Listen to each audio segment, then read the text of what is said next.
Bismillahirrahmanirrahim. Teman-teman, hari ini adalah hari yang ke-12 bulan Ramadan 1446 Hijriah, dan alhamdulillah kita memasuki hari kedua di 10 hari kedua di bulan suci Ramadan ini. Saat ini kita berada pada situasi di mana Allah memberikan kesempatan kita untuk memperbaiki diri, karena setiap apapun yang menjadi masa lalu kita, maka itu akan menjadi batu loncatan ke depan. Masa lalu tidak boleh ditangisi terus-menerus, tapi masa lalu adalah menjadi tempat bagi kita untuk bisa merubah di masa yang akan datang.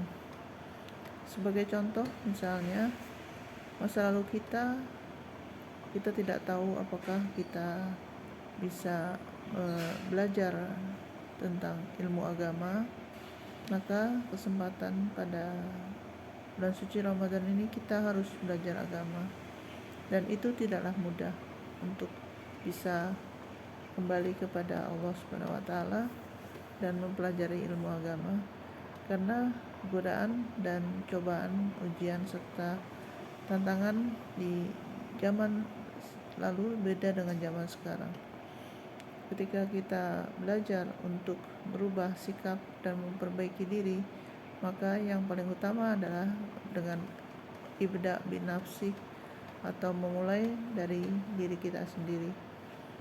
Kelihatannya sangat ringan kita mengucapkan hal seperti itu, karena tentunya beban pikiran yang harus kita korbankan adalah mengedepankan ilmu yang terkait dengan ilmu dunia dan ilmu akhirat. Kalau kita belajar hanya untuk ilmu akhirat saja, artinya kita memperbaiki untuk diri kita di akhirat, maka harus melalui dengan ilmu untuk dunia juga. Sebagai contoh, misalnya kita ingin berkurban. Apakah kita berkurban hanya untuk akhirat tanpa melalui kerja atau ikhtiar? Maka itu harus diimbangi juga dengan bagaimana kita mencari hewan kurban, bagaimana kita membelanjakan harta perniagaan kita dengan cara menabung sehingga tahun ini kita bisa berkurban. Itu contoh yang realitas. Kemudian bila masa lalu yang suram, maka kita harus mengacak kembali kepada uswatun hasanah Rasulullah SAW. Pada masa jahiliyah, Rasulullah SAW diturunkan oleh Allah Subhanahu wa taala melalui kelahiran dari ibunya, yaitu Siti Aminah, dan ayahnya yaitu Abdullah. Pada masa itu terjadi zaman jahiliyah di mana banyak khamar, banyak minuman keras, anak perempuan dibunuh hidup-hidup, dan juga banyak terjadi peperangan antar suku atau antar kabilah. Maka peristiwa yang sangat suram itu menjadikan Nabi Muhammad SAW kemudian hijrah ke Gua Hiro untuk merenungkan kembali atas umatnya yang seperti itu. Jadi kita bisa untuk berpindah dari suatu hal yang kelam dari masa lalu, itu kita kembali berikhtiar untuk bisa melakukan satu iktiraf atau merubah desain pikiran kita dengan cara banyak-banyak berzikir, banyak-banyak mohon ampun pada Allah Subhanahu wa taala. Dan itu adalah harus kita lakukan pada diri kita sendiri, bukan untuk orang lain, tapi diri kita lah yang harus merubah. Imbasnya adalah manfaat daripada bulan suci Ramadan yang ke 10 hari kedua ini, yaitu kita bisa memperbaiki rumah tangga kita, keluarga kita dengan lebih banyak tidak mementingkan hubud dunia, tapi mementingkan pada kepentingan akhirat. Memang berat, karena kebiasaan itu tidak bisa dirubah seperti kita membalik telapak tangan, tapi harus sedikit demi sedikit kita merubah kebiasaan kita yang tidak sesuai dengan adab Islam. Sebagai contoh misalnya pada waktu malam hari seharusnya kita ingin sholat tahajud misalnya, itu ayat suci Al-Quran definisikan di dalam surat Al-Muzammil dengan cara bangun, singkirkan selimutmu untuk sholat tahajud.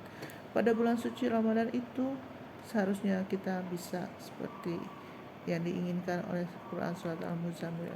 Setelah kita sahur, kita melakukan waktu kita untuk sholat 2 rakaat. Kemudian kalau sudah kita melakukan sholat witir, kita tidak perlu lagi sholat witir. Jadi sebenarnya kebiasaan di bulan suci Ramadan ini mudah-mudahan bisa menjelma juga di bulan-bulan berikutnya di setelah bulan Ramadan. Itulah misalnya kita harus merubah diri kita dan keluarga dengan sebaik-baiknya, dan jangan lupa bahwa kehidupan itu akan berakhir dengan kematian. Maka kematian yang baik adalah kematian yang husnul khotimah, sehingga maghfirah yang diinginkan dari kita oleh Allah Subhanahu wa taala adalah adanya perubahan sikap, perubahan dalam diri dan hati kita, dan juga kehidupan pribadi dan juga kehidupan keluarga, antara anak dengan ibunya, antara istri dengan suami, dengan saudara dan yang lainnya. Kalau kita berprinsip bahwa kehidupan itu tidak ada dosa, maka ada memang yang disebut dosa turunan. Tapi di dalam Islam sebenarnya tidak ada dosa turunan. Kalau mereka kita ketahui memiliki dosa dan beragama lain, itu berbeda dengan kita melakukan satu iktiraf ya.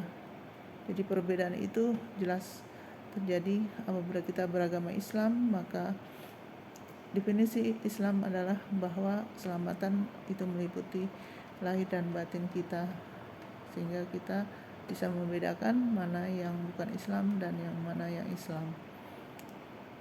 Ketika akhirat berlaku tanggung jawab, maka yang sebaik-baiknya adalah kita bersyukur dipertemukan Allah di Lauh Mahfuz di langit dengan cara menurunkan Allah Subhanahu wa taala menurunkan kita ke kebiasaan yang baik dan adab yang baik.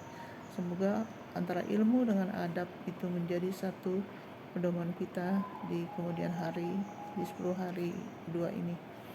Insya Allah, semoga Allah Subhanahu wa taala meringankan langkah kita untuk melakukan perubahan diri dan keluarga agar lebih baik, dengan rezeki yang halal berkah dan thayyib, dan makanan yang halal dan berkah dan thayyib dan kasir.